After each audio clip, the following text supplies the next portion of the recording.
नमस्कार। डॉक्टर के क्लासेज की यूट्यूब चैनल पर मैं डॉक्टर कुलदीप कुमार आप सभी का हार्दिक स्वागत करता हूं। आज का यह वीडियो मंगल पांडे पर केंद्रित है। मंगल पांडे की आज 196वीं जन्म जयंती है। प्रथम स्वतंत्रता संग्राम 1857 की क्रांति लौ को प्रज्वलित करने वाले मंगल पांडे का जन्म 19 जुलाई 1827 को उत्तर प्रदेश के बलिया जिले के नगवा गांव में एक सरयू पारी ब्राह्मण परिवार में हुआ था। इनके पिता का नाम दिवाकर पांडे एवं माता का नाम अभय रानी पांडे था। सन 1849 में 22 वर्ष की उम्र में Mangal Pandey British East India Company की सेना में बंगाल नेटिव इन्फेंट्री बटालियन की 34वीं रेजिमेंट में पैदल सेना में सिपाही के रूप में भर्ती हुए। इस रेजिमेंट में अधिकांशतः ब्राह्मणों को ही भर्ती किया जाता था। मंगल पांडे 1857 की क्रांति का तत्कालीन कारण गाय एवं सुअर की चर्बी से बना कारतूस का विरोध किया था। सन 1856 से पहले ब्रिटिश कंपनी के अधीन भारतीय सेना ब्राउन बेस नामक बंदूक का प्रयोग करती थी, लेकिन अप्रैल 1856 में भारतीय सेना के इस्तेमाल के लिए एनफील्ड P53 नामक बंदूक का प्रयोग किया गया। इस बंदूक को उपयोग लोड करने से पहले जो उसमें कारतूस डाली जाती थी उसको मुंह से खींचना पड़ता था, और उस समय भारतीय सेना के सिपाहियों को यह खबर लगी कि जो कारतूस बना है उसमें गाय और सुअर की चर्बी का प्रयोग किया गया। यद्यपि कि तत्कालीन रिसर्च और रिपोर्टों से यह ज्ञात तो हुआ कि जो कारतूस बना था उसमें सच में गाय और सुअर की चर्बी का प्रयोग किया जाता था।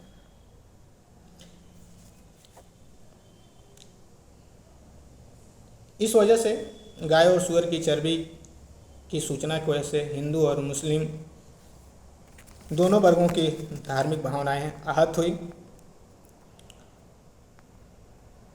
सिपाहियों द्वारा इसे ब्रिटिश शासन द्वारा हिंदू और मुसलमान को धर्म से भ्रष्ट करने की सोची समझी साजिश कहा गया, और इसके साथ ही इस विद्रोह की एक और कहानी बताई जाती है जिसका विवरण लेफ्टिनेंट J.A. राइट ने अपनी रिपोर्ट में प्रस्तुत किया है। J.A. राइट अपनी रिपोर्ट में लिखते हैं कि एक बार एक नीची जाति के खलासी ने ब्राह्मण सिपाही के लोटे से पानी पीने की इच्छा जाहिर की। इस पर ब्राह्मण ने अपने लोटे से पानी पिलाने से लिए मना कर दिया, और उसने कहा कि इससे हमारा लोटा और हमारा धर्म दोनों भ्रष्ट हो जाएगा। तब उस नीची जाति के व्यक्ति ने कहा कि जल्द ही तुम्हारी जाति का अस्तित्व ही खत्म हो जाएगा, जब तुम्हें गाय और सुअर की चर्बी से बनाई कारतूस मुंह से काटना पड़ेगा। और इस घटना के बाद यह खबर जंगल में आग की तरफ फैल गई कि कंपनी सरकार भारतीयों का धर्म भ्रष्ट करने के लिए साजिश रच रही है। और निसंदेह यह सत्य था कि गाय और सुअर की चर्बी का उपयोग कारतूस में किया जा रहा है। इस प्रकरण के कारण बैरकपुर छावनी में 2 फरवरी 1857 की शाम को परेड में सैनिकों ने एनफील्ड राइफल में इस्तेमाल किए जाने वाले कारतूस का विरोध किया।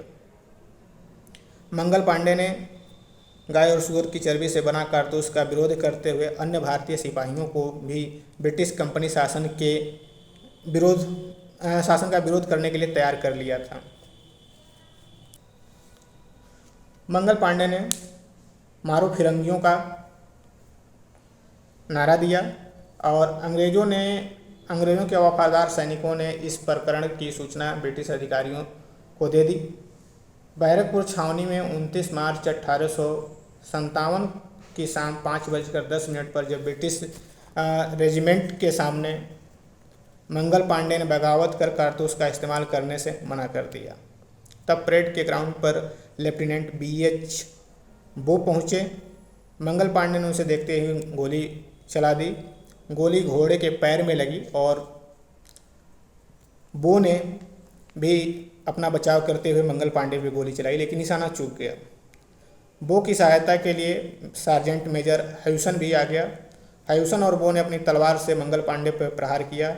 मंगल पांडे ने भी प्रहार किया, लेकिन अंग्रेज वफादार सिपाही शेख पलटू ने मंगल पांडे को पीछे से पकड़ लिया, जिससे वो दोनों अधिकारी निकल पड़े।